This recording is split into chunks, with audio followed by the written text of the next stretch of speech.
उत्तर प्रदेश के मंत्रिमंडल विस्तार में दारा सिंह चौहान की वापसी हुई। हमारे साथ आज तक पर मौजूद हैं दारा सिंह जी। पिछली बार आपसे बात हुई थी, आप एमएलसी बने थे, आज मंत्रिमंडल पद की शपथ ली है।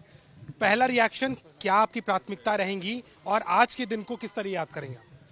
पहली मेरी प्राथमिकता है दुनिया के सबसे लोकप्रिय नेता, इस देश के यशस्वी प्रधानमंत्री को तीसरी बार प्रधानमंत्री बनाना। ये हमारी प्राथमिकता में पूरे समाज में है। और जिस तरीके से हमारे जैसे पिछड़े समाज को जो सम्मान और पहचान दिया है हमारे केंद्रीय नेतृत्व, मैं उसके लिए देश के यशस्वी प्रधानमंत्री आदरणीय नरेंद्र मोदी जी को, देश के यशस्वी गृह मंत्री आदरणीय अमित शाह जी को, राष्ट्रीय अध्यक्ष माननीय जेपी नड्डा जी को, उत्तर प्रदेश के यशस्वी मुख्यमंत्री आदरणीय योगी आदित्यनाथ जी को मैं तहे दिल से आभार व्यक्त करते हुए भरोसा दिलाता हूं कि जो भरोसा किया इस पिछड़े समाज पर हमारी पार्टी, हमारी सरकार ने, इस भरोसे के बुनियाद पे कह रहा हूं कि पार्लियामेंट का चुनाव जब होगा 80 की 80 सीट उत्तर प्रदेश से जितवा करके हम लोग 400 का जो लक्ष्य है उस 400 के लक्ष्य को पार करके फिर दुनिया के लोकप्रिय नेता को हम तीसरी बार प्रधानमंत्री बनाने का काम करेंगे। आप पहले भी मंत्री रहे हैं, पिछली बार के समीकरण इस बार के समीकरणों में क्या फर्क आप देख रहे हैं? इंडिया अलायंस सामने है, आप वहां भी रह चुके हैं, आपको कुछ समझ में आ रहा है कि इस जमीन पे क्या है? जमीन पे यही है कि आज़ादी के 70 साल तक बहुत सारे अलायंस बने और बिगड़े।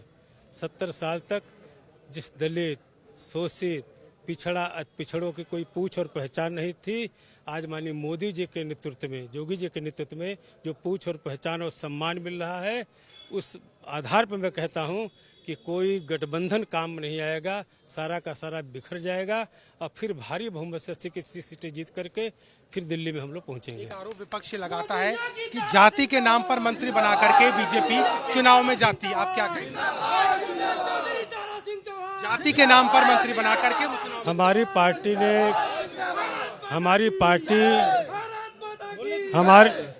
पार्टी ने किसी जात के बुनियाद पर नहीं, किसी धर्म और मजहब की बुनियाद पर नहीं, इस देश के प्रधानमंत्री ने कहा हमारी जात है किसान, हमारी जात है नौजवान, हमारी जात है महिला नारी। इस तरीके की किसी जात के बुनियाद पर नहीं, ऐसे तमाम जो वंचित शोषित समाज के लोग थे जिनकी पूछ पहचान नहीं थी, देश की सियासत में उनकी कोई पूछ नहीं थी,